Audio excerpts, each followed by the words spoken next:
Avant, quand on était représenté dans des médias mainstream, c'était la bonne copine qui est noire, la personne noire qui subit du racisme. On voyait comme différentes, yo, tu la chinoise ou hey, la chintok. Ces conséquences que l'on vit de ces stéréotypes proviennent de l'histoire perpétuée de siècle en siècle en siècle. Dans la communauté afro, il y a vraiment du colorisme.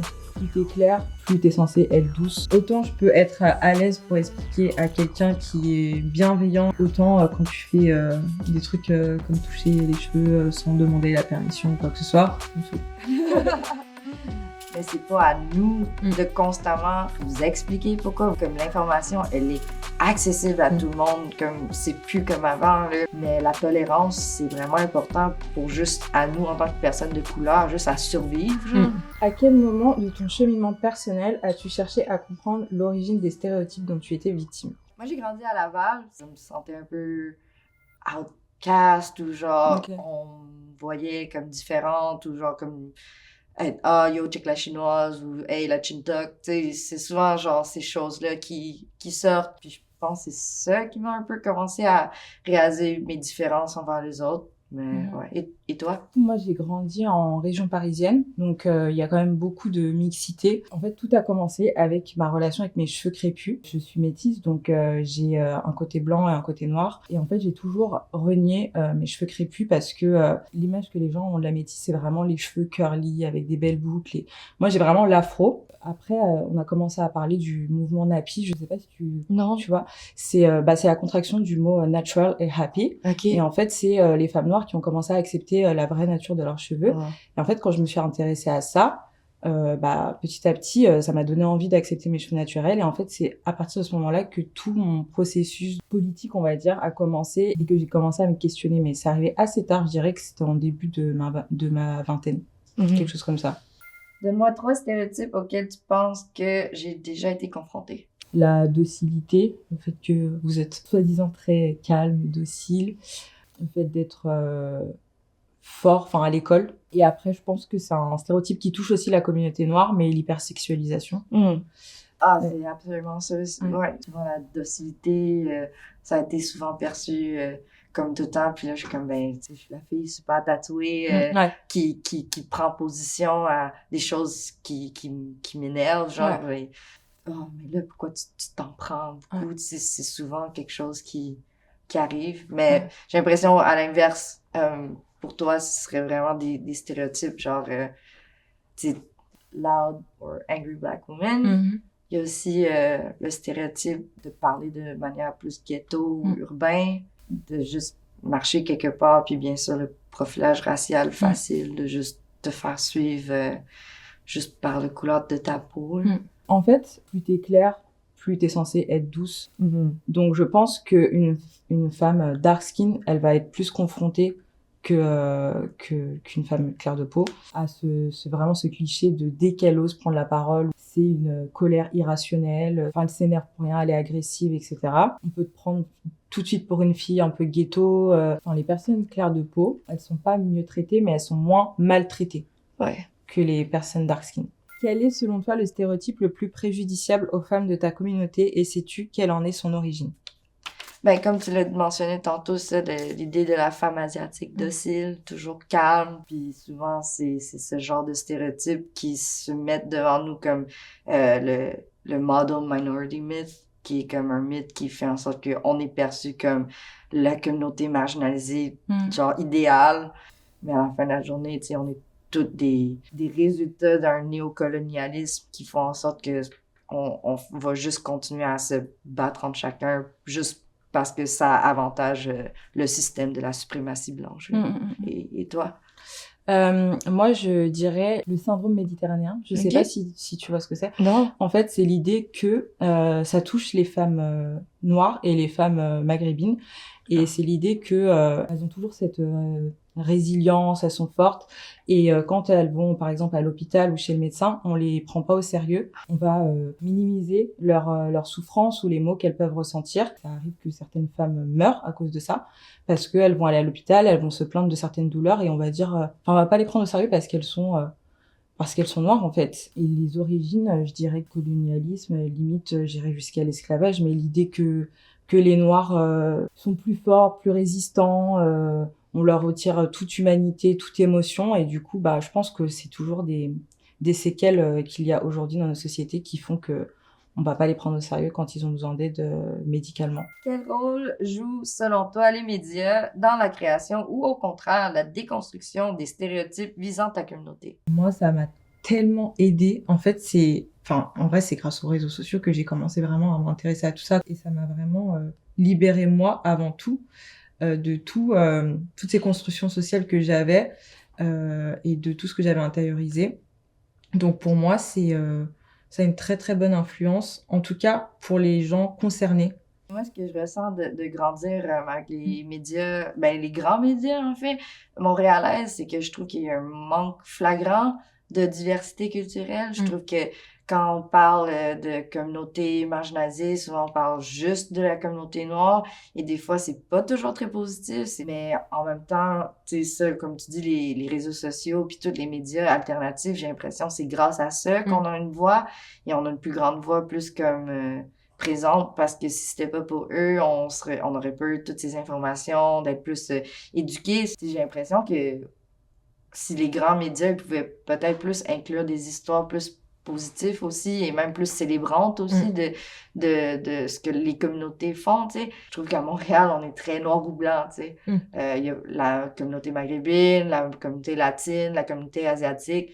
Tous ces gens-là sont un peu invisibilisés dans un sens. Dans les médias alternatifs, aujourd'hui, ça répondait à un besoin de représentation, comme je disais tout à l'heure, qu'on n'avait pas forcément avant, de représentation positive aussi. Maintenant, on a des séries où les personnages principaux, c'est des personnes noires, juste qui ont une vie normale. Alors qu'avant, quand on était représenté dans des médias mainstream, c'était toujours la copine, la bonne copine qui est noire, ou la personne noire qui subit du racisme, alors que maintenant on arrive à avoir des narrations qui arrivent à représenter dans les médias alternatifs, de représenter des histoires totalement banales, et c'est ça dont on avait besoin, je pense.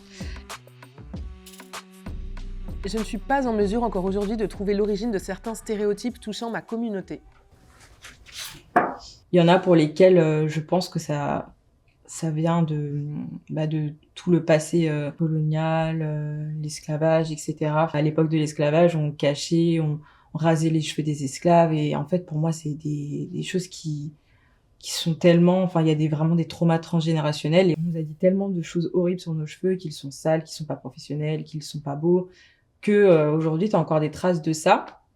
Mais il y a d'autres stéréotypes, je saurais pas forcément dire pourquoi ils sont là. Moi, j'avais choisi les deux couleurs parce que je pourrais pas t'expliquer en fond et en comble ça vient d'où cette guerre-là, ça provient d'où cette guerre-là, ou est-ce que c'était cette guerre-là qui a créé cet stéréotype-là, je ne sais pas, mais je me sens quand même à l'aise de dire, oui, toutes ces conséquences que l'on vit de ces stéréotypes proviennent de l'histoire perpétuée de siècle en siècle en siècle. Ouais. J'adapte parfois mon comportement dans l'unique but d'éviter de nourrir certains clichés existants sur ma communauté. On a tous une santé mentale limitée aussi. Puis je pense avec le temps aussi, on n'a pas le temps de militer 24/7 aussi. Donc, des fois, j'ai l'impression qu'on s'adapte parce qu'on a besoin, nous aussi, d'avoir une coquille pour nous protéger en tant que personne. En entretien d'embauche, j'y suis jamais allée avec mes cheveux naturels. Ah ouais? Ouais. Je vais éviter d'arriver en retard parce que il y a beaucoup ce cliché-là que les Noirs sont toujours en retard. Donc, je vais faire super attention, je pense. Du coup, je vais être beaucoup plus vigilante par rapport à ça qu'une personne blanche. Je suis à l'aise à éduquer les personnes ignorantes des réalités vécues par les femmes de ma communauté. J'ai aujourd'hui assez de bagages et de réponses à apporter parce que je me suis quand même beaucoup renseignée sur toutes ces questions. Donc, je dirais que je suis à l'aise pour expliquer certaines choses.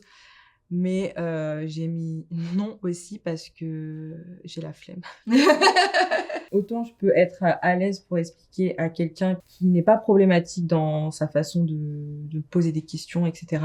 Autant quand tu fais des trucs comme ça, comme toucher les cheveux sans demander la permission ou quoi que ce soit, ça me saoule. Ouais, moi, mais je crois que c'est la même chose. On peut vous l'offrir, cette information-là, mais c'est pas à nous de constamment vous exprimer pourquoi, vous expliquer pourquoi, vous éduquer pourquoi. Comme l'information, elle est accessible à tout le monde, comme c'est plus comme avant, là. Puis si vous êtes là pour ensuite me dire genre, ben voyons donc, c'est une expérience que je n'ai jamais vécue, voyons donc, on est au Québec, j'ai jamais vu du racisme, ben excuse-moi, mais est-ce que tu voulais m'écouter ou tu voulais juste, c'est ça, te donner un petit coup sur le dos en disant, je suis correct, tout va bien aller. Je trouve ça vraiment déshumanisant en même temps, puis je trouve ça vraiment énergivore comme conversation qu'on a là. Totalement d'accord. Ouais. Le fait de devoir éduquer le monde que je côtoie représente pour moi une charge mentale importante. Pour moi, c'est assez une charge mentale. Il y a certains contextes où en soirée, j'ai pas envie d'être là à t'expliquer, en fait. J'ai envie de profiter de ma soirée, tu vois. Maintenant, je commence à reprendre des gens qui sont pas capables de dire mon nom. Genre, c'est Mélie. Je suis capable de dire, je sais pas, Jean-Christophe. Je pense que je suis capable de dire Mélie aussi. Puis je trouve que c'est vraiment difficile, cette charge mentale que nous avons d'être constamment comme à exprimer pourquoi est-ce que ça nous affecte aussi. Comme, pourtant, ça devrait juste par dire, ah, excuse-moi, ou genre juste être à l'écoute, au lieu de toujours essayer de comme être sur la défensive, à toujours exprimer pourquoi est-ce que ça t'attaque, mais en même temps, c'est pas une attaque, c'est juste, je veux juste qu'on s'entende bien, en fait. Mais je trouve que avec le temps aussi, je trouve que ma charge mentale, c'est à moi aussi de savoir c'est où que je la donne, cette énergie-là aussi. Si t'es quelqu'un qui est capable de comprendre mon parcours et mes sentiments, mes valeurs aussi, ben je sens que t'es une personne que je peux truster. Mais si t'es quelqu'un qui ne voit pas mes issues, mon parcours ou comme même juste des petites sensibilités par rapport à toutes nos communautés marginalisées, ben je vois pas comment est-ce que si tes valeurs ne touchent pas aux miennes, qu'on serait amis, tu sais. Mais pas qu'on serait amis, mais qu'on serait plus proches comme amis, tu sais. Je pense que tout a un droit à son spectre aussi, mais la tolérance, c'est vraiment important pour juste, à nous, en tant que personnes de couleur, juste à survivre, genre. Nous aussi, notre existence est valide, tu sais. Le fait de faire moi-même partie d'une minorité me permet d'avoir plus de facilité à déconstruire les stéréotypes touchant les autres minorités. J'ai l'impression qu'on a vraiment une sensibilité vraiment plus ouverte parce que nous, on vit tous ces répercussions-là.